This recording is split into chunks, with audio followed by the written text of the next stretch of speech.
Hello, I'm Christopher Thomas, and I am honored to speak to you on behalf of the Lighthouse. Please give to your local lighthouse.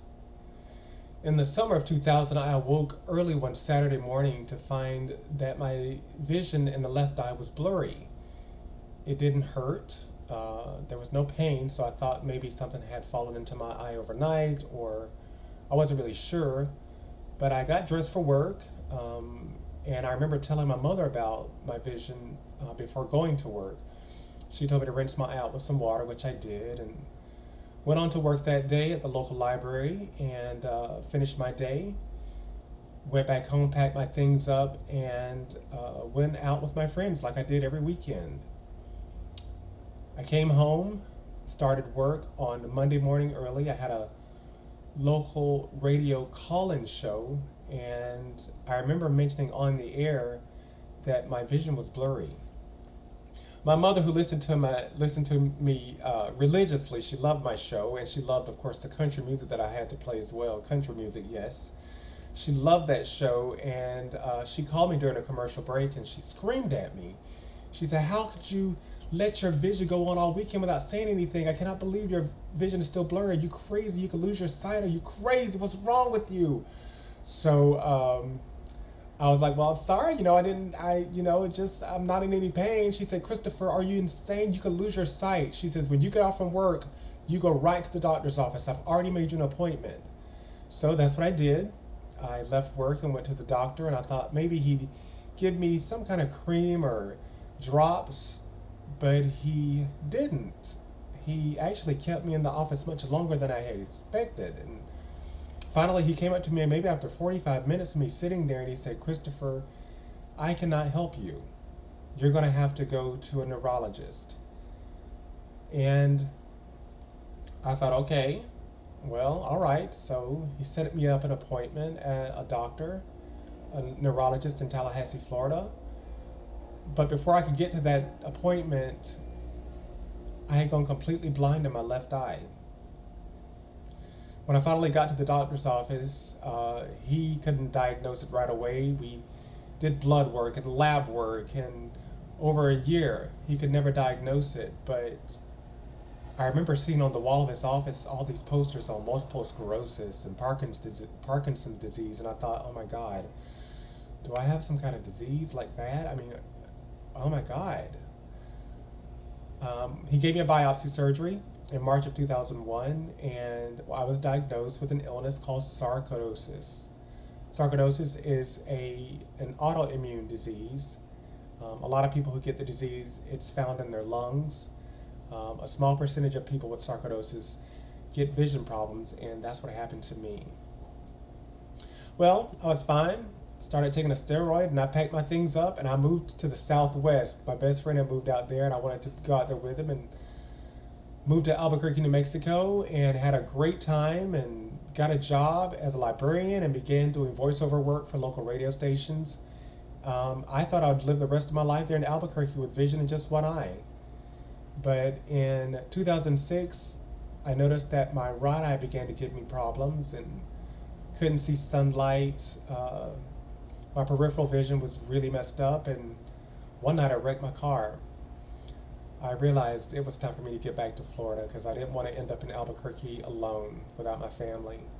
So, moved back to Florida in 2006, and for the next year, the vision in my right eye got worse and worse. It was like turning a dimmer down on a light switch. In January 2008, I awoke one morning and the sunlight no longer streamed through my bedroom window. I turned my television on and I could hear the audio, but there were no images. I had gone completely blind in my right eye. Now I was completely blind in both eyes. I was scared and I was confused. I felt as if my life was out of control, but I knew I had to do something. And instead of crying every night in bed, I went to the Division of Blind Services in Tallahassee, and they asked me one thing: "What do you want to do?" I said, "Well, what am I supposed to do now?" She said, "Well, we can send you to blind school. You can go to Daytona Beach, Florida, or you can go to Louisiana." I wasn't ready to leave my family, but I chose Daytona Beach, Florida, and they put me on a waiting list.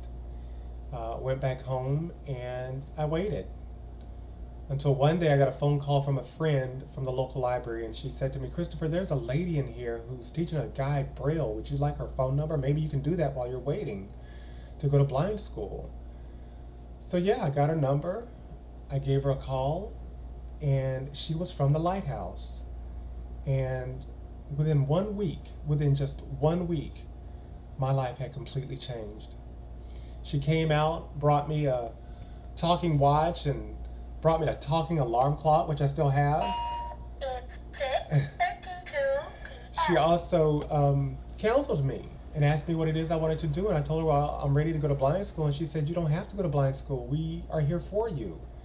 If you're not ready to leave your family, you don't have to. It's a frightening thing to go blind. It's terrifying. So we can come to you. We'll come to you.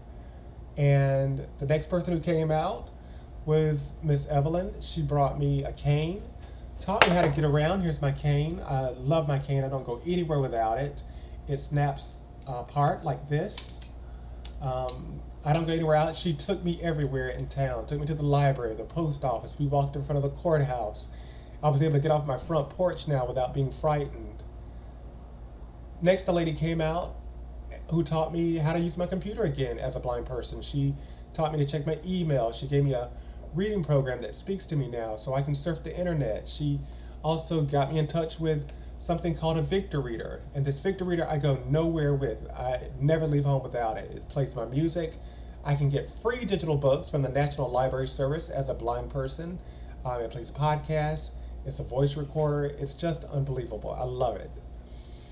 I decided after meeting these people, my God, I've got my confidence has shot back up to where it used to be. I may as well start coming to you guys instead of you coming here. I want to get out of the house now and go to Tallahassee and do something different. So that's what I did. I would come to Tallahassee and I began taking my real Braille classes and also began taking independent living instruction. That class taught me how to cook and clean as a blind person, how to vacuum, how to mop, how to do my laundry, how to bake, it's just unbelievable. My life changed when I met the Lighthouse. I started back to school. I became a board member with the Lighthouse. And after just 1 year of studying with them, I moved into my own apartment in Tallahassee. I live alone. It's unbelievable. Those days were really hard for me. Um, I wasn't sure what I was going to do. I loved my mother to death, but the last thing I wanted to do was stay in Bristol with my mom. I love her, but I just saw myself holding onto her arm every day, going to the park or to get our Piggly Wiggly lunches every day at noon, sitting back listening to her television as it played Matlock or In the Heat of the Night, her favorite shows. I, I was truly devastated. I am thankful that I met the Lighthouse, and they're an important organization because when you're at a certain age and you lose your vision, I was 36, so I lost my sight much later in life. It's a truly horrifying experience, and they brought me back to life. Give to your local lighthouse. They're all over the country, anywhere in the country. If you see a local lighthouse or hear about a local lighthouse, give. Um, they're important to people like me. Thank you so much.